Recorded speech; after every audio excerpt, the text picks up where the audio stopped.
Olá, meus amigos, muito bom dia! Graça e paz da parte de nosso Senhor Salvador Jesus Cristo. Você está no canal Pura Verdade e eu sou Valdemir Bernasconi. Vamos estudar hoje um pouquinho mais sobre a palavra do Senhor. Vamos ver por que a profecia foi dada. Esse estudo é um estudo muito importante, né, sobre os profetas e suas mensagens. Mas nós não vamos começar esse estudo sem antes fazermos a nossa oração. Oremos então. Bendito Deus, maravilhoso Senhor, Criador do céu e da terra, estamos aqui nesta manhã em boas condições. Por favor, cubra-nos com o manto da sua misericórdia, perdoa-nos os pecados e abre a nossa mente através do teu Santo Espírito para compreendermos essas mensagens. E esse estudo em nome do Senhor Jesus. Abençoa todos que conosco acompanham o canal Pura Verdade, que esse canal possa ser uma bênção na vida de muitas pessoas em nome de Jesus. Amém. Muito bem, amados, a segura palavra dos profetas. Por que a profecia foi dada? Antes de entrarmos propriamente neste assunto, já peço que você se inscreva nesse canal, que você deixe o seu like, que você ative as notificações, que você compartilhe com os seus amigos e também deixe a sua opinião pessoal através dos comentários. Amém? Você fazendo desta forma, esse canal vai crescer e muitas outras pessoas poderão aprender a palavra de Deus. Pela misericórdia do Senhor, estamos aqui para estudarmos juntos. Amém? Muito bem, por que foram dadas as Escrituras Sagradas? Lembrando que todos esses questionamentos que aqui forem abordados serão respondidos conforme o texto bíblico, ok? Então, Romanos 15:4 nos diz o seguinte: pois tudo quanto outrora foi escrito para nosso ensino foi escrito, a fim de que, pela paciência e pela consolação das Escrituras, tenhamos esperança. Então, tudo que foi escrito na Bíblia, né, foi escrito para que nós tenhamos esperança, né? Este é o caminho para renovar a nossa esperança. Portanto, por qual meio é produzida a Bíblia? Em 2 Timóteo 3,16, lemos: toda a Escritura é inspirada por Deus. Então, toda a Bíblia, de Gênesis e Apocalipse, ela foi inspirada por Deus. Deus usou agentes humanos, na linguagem humana, para que os humanos pudessem compreender aquilo que Deus queria para eles. E o que Deus quer para nós está expresso na sua palavra. Muito bem. Para que a Bíblia é útil? Para que ela é útil? Vamos ver aqui, 2 Timóteo 3,16, na última parte nos diz o seguinte: a Bíblia é útil para o ensino, para a repreensão, né? Para a correção e para a educação na justiça. Aí está, a Bíblia revela a justiça de Deus e mostra como o homem pode ser correto, como pode ser justo, né? Como ele pode aprender a vontade de Deus para a sua vida. Muito bem. Mas como foi produzida a profecia? Agora falando da profecia. Muito bem, a profecia, segundo Pedro 1, verso 21, ela nunca jamais, qualquer profecia foi dada por vontade humana. Nenhuma das profecias bíblicas foi dada por vontade dos homens, né? Entretanto, homens santos, pessoas separadas e escolhidas por Deus, falaram da parte de Deus, movidos pelo Espírito de Deus, ou seja, pelo Espírito Santo, né? De que o Senhor é capaz quanto ao futuro. O que Deus pode fazer quanto ao futuro? Isaías 42:9 nos responde, diz assim: eis que as primeiras predições já se cumpriram, e novas coisas eu vos anuncio, e antes que sucedam, eu vou-las farei ouvir. Então observe, meus queridos, que todas as coisas que aconteceram e acontecem, né, e irão acontecer, já está prevista na palavra de Deus. Um exemplo disso você pode ver no livro de Daniel, capítulo 2, né, quando Deus dá um sonho ali para o rei Nabucodonosor, e este sonho vem falando que os impérios deste mundo sucederão uns aos outros até que Jesus venha e imposse o seu reino eterno, tá? Então, Deus ele faz revelações através da profecia. Muito bem. Então, qual é o alcance ou capacidade de Deus em revelar o futuro? Diz aqui Isaías 46, verso 9 e 10, o seguinte: lembrai-vos das coisas passadas da antiguidade, que eu sou Deus. Eu sou Deus. Ele está falando aqui, né? E não há outro Deus semelhante a mim. Não há, né? Que desde o princípio anuncio o que há de acontecer, e desde a antiguidade as coisas que ainda não aconteceram. Então, nosso Deus é o Deus que conhece o futuro, e tudo está revelado na sua palavra, né? Precisamos aceitar e crer. Portanto, a história fez até agora tão pouco progresso no sentido científico que nada pode dizer quanto ao que virá a ocorrer. A ciência especula muito, ela estuda muito, pesquisa muito, mas com relação ao futuro, a ciência nada pode desvendar, ok? Está oculto à ciência os acontecimentos futuros. Muito bem. No que se refere ao futuro, é completamente cega. Não existe no mundo um único filósofo que possa predizer a evolução histórica no período de um dia sequer. Então, o ser humano não tem capacidade de prever nada quanto ao futuro, ok? Muito bem, o homem mais esclarecido não pode predizer nem prever a natureza do que acontecerá no ano que já está prestes a bater a porta, né? Muitas vezes chegamos ao final do ano e começam a surgir prognosticadores, adivinhos, filósofos, dizendo que a economia tende a isso, a política tende a aquilo, o próximo ano será dessa, daquela maneira, tal time será campeão, e assim vai, e realmente o contexto diz que essas pessoas, eles fazem prognóstico, mas eles não são capazes de afirmar ou bater o martelo 100%, porque não tem essa capacidade de conhecimento quanto ao futuro, ok?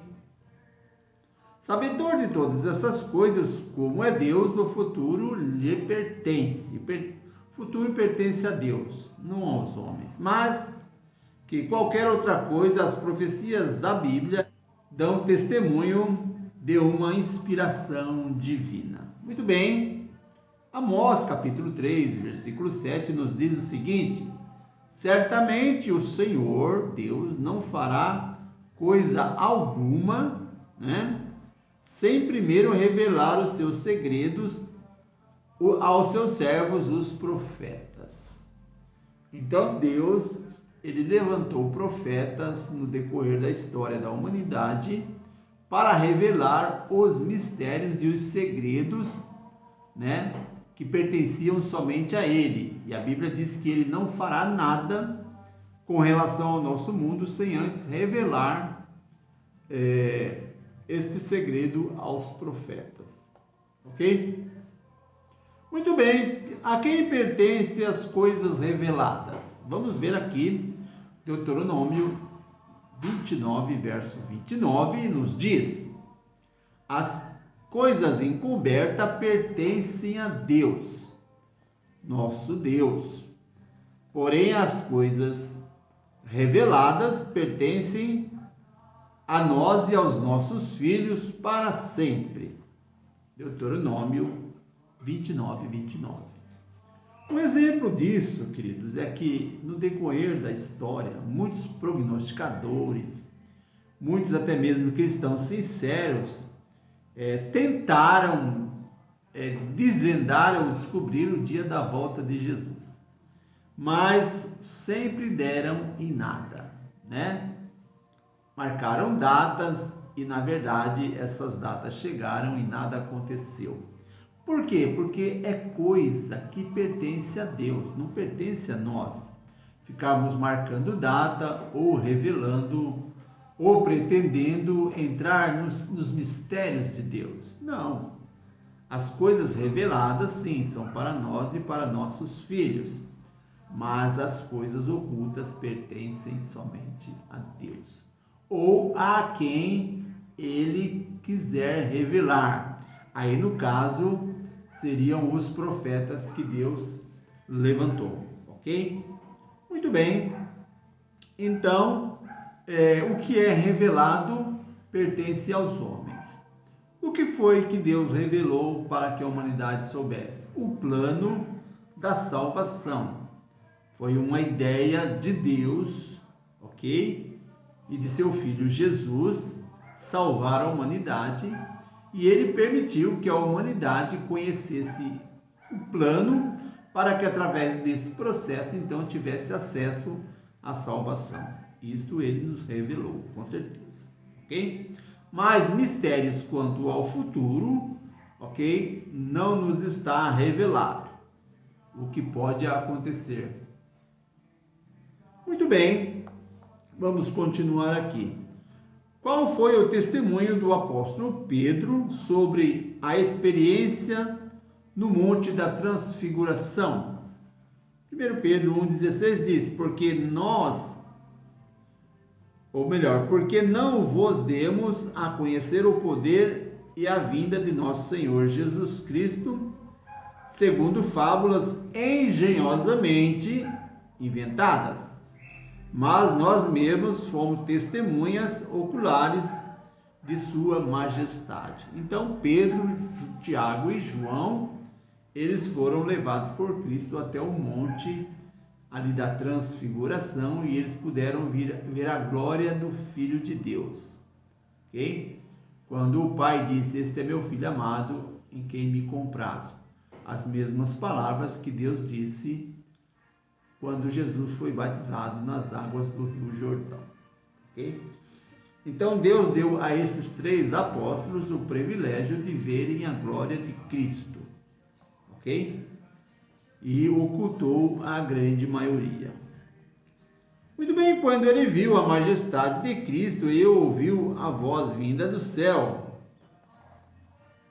Em 1 Pedro 1,18 ele diz: ora, esta voz vinda do céu, nós a ouvimos quando estávamos com ele no Monte Santo. Então, Pedro dando testemunho do que ele ouviu e do que ele viu, ok?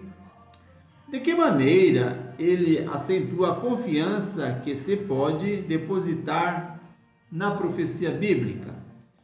Em 2 Pedro 1,19, lemos: Temos assim tanto mais confirmada a palavra profética. Então ele confirma a palavra da profecia, né? Cada cumprimento da profecia constitui uma confirmação, ok? De sua veracidade e firmeza. Muito bem, consequentemente, que advertência Pedro faz em relação às profecias? Segundo Pedro 1,19, a última parte diz: fazeis bem em atendê-la, ok? As profecias bíblicas estão registradas pelos profetas maiores e profetas menores, né? E a palavra diz, o apóstolo diz aqui que fazemos bem em atender, em estar atento, em estudar, em compreender e em pesquisar, ok? Como uma candeia que brilha em lugar tenebroso, isto é a profecia, né? Até que o dia clareia e a estrela da alva surja em vossos corações. Então, a profecia, ela é dada para que a luz da verdade possa penetrar em nossos corações. Muito bem. Qual tem sido sempre o tema dos profetas de Deus? Qual tem sido sempre o tema dos profetas de Deus? 1 Pedro 1, verso 9 e 10 nos diz: sabendo, ou melhor, obtendo o fim da vossa fé, a salvação das almas. Ok? O objetivo do profeta de Deus, o foco é a salvação das almas. Foi a respeito dessa salvação que os profetas indagaram e inquiriram, os quais profetizaram acerca da graça a vós outros destinada. Então, o profeta de Deus, verdadeiro, objetivo é salvar almas. Ok? Muito bem, o Espírito que inspirou as declarações da profecia.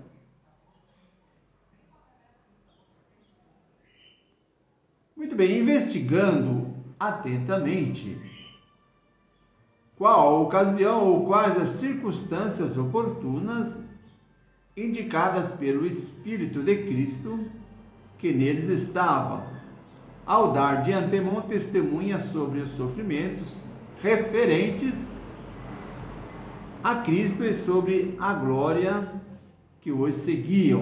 1 Pedro capítulo 1, verso 11. Em qual profecia Cristo reconheceu Daniel como profeta? Jesus reconheceu Daniel como um profeta. Mas em qual profecia? Veja aqui, São Mateus 24:15 diz: quando, pois, virdes a abominável da desolação de que falou o profeta Daniel, no lugar santo, quem lê, entenda. Então, Jesus confirma a profecia de Daniel ao citar o texto. Muito bem. Até que tempo deveriam ficar seladas as profecias de Daniel? Daniel 12, verso 4 nos diz: tu, porém, Daniel, encerra as palavras e sela o livro até o tempo do fim. Muitos esquadrinharão e o saber se multiplicará. Daniel foi um tremendo servo de Deus, profeta de Deus. Só que a grande maioria das suas profecias foram seladas para o tempo do fim. O anjo disse para Daniel: Daniel, sela, coloca um selo, fecha, né? Até o tempo do fim. Quando chegar no tempo do fim, Daniel, muitos vão estudar essas profecias e vão compreender. Ok? Então foi isso que o anjo falou para Daniel. Que certeza deu o anjo de que essas profecias seriam compreendidas no tempo do fim ou nos últimos dias?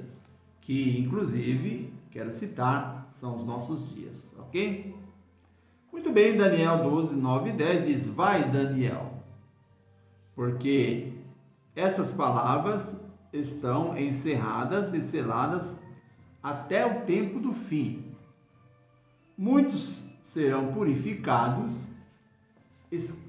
embranquecidos e provados, mas os perversos procederão perversamente, e nenhum deles entenderá, mas os sábios entenderão. Por que os sábios entenderão? Porque eles estarão buscando de Deus a luz, a compreensão. Meus queridos, o livro de Daniel nunca foi tanto estudado como tem sido estudado agora no tempo do fim. Porque é profético de que quando chegasse o tempo do fim, os sábios iriam estudar o livro de Daniel, ok? E o entenderiam. Isso é o que é mais interessante, ok? Como é chamado o último livro da Bíblia? Apocalipse capítulo 1, verso 1 diz: revelação de Jesus Cristo que Deus lhe deu. Então observe que o livro de Daniel foi selado até o tempo do fim.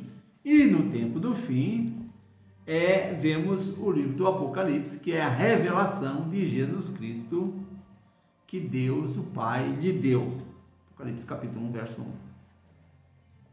Muito bem, no verso 3 nos diz: bem-aventurados aqueles que leem e bem-aventurados aqueles que ouvem as palavras da profecia e guardam as coisas nela escritas. O livro de Apocalipse, ele é a revelação. Muitas pessoas, inclusive cristãos sinceros, preferem não estudar o livro de Apocalipse porque tem medo, né? Eles acham que é um livro de monstros, um livro de catástrofes, de tristeza, de angústia, por isso preferem não estudar. Mas há um equívoco nesse pensamento. O livro de Apocalipse é a porção de Daniel que foi selada quando o anjo disse para Daniel: Daniel, sela até o tempo do fim. E no livro do Apocalipse, o profeta João, inspirado por Deus, então ele abre essas profecias. E agora vem então o conselho feliz, ou seja, bem-aventurado aquele que lê e aqueles que ouvem as palavras dessa profecia. Apocalipse capítulo 1, verso 3. Muito bem, meus amados, que Deus possa abençoar a sua vida. Conto com você para nós continuarmos estudando aqui o livro, as profecias bíblicas. E no próximo contexto nós vamos estudar agora sobre o sonho do rei Nabucodonosor, que está no livro de Daniel, capítulo 2. Lembre-se, se inscreva aqui no canal Pura Verdade, ok? Deixe o seu like, ative o sininho para receber as notificações, compartilhe com os seus amigos e o mais importante é você deixar a sua opinião sobre esse assunto. Assim eu saberei que você é uma pessoa que gosta de estudar a palavra do Senhor. Amém? Deus abençoe a sua vida. Vamos orar? Obrigado, Deus, por esse tempo que passamos aqui estudando. Que o Teu Espírito Santo permaneça conosco. Temos uma semana inteira pela frente. Abençoa-nos por Tua misericórdia. Perdoa os nossos pecados. Abençoa os amigos que estão conosco, aqueles que estão participando conosco aqui no canal Pura Verdade. Que esse canal seja uma bênção na vida das pessoas. Em nome do Senhor Jesus agradecemos. Amém. Meus queridos, que o amor de Deus, a graça de Jesus e a comunhão no Espírito Santo esteja contigo hoje e sempre. Amém. Até o próximo vídeo. Tchau, tchau.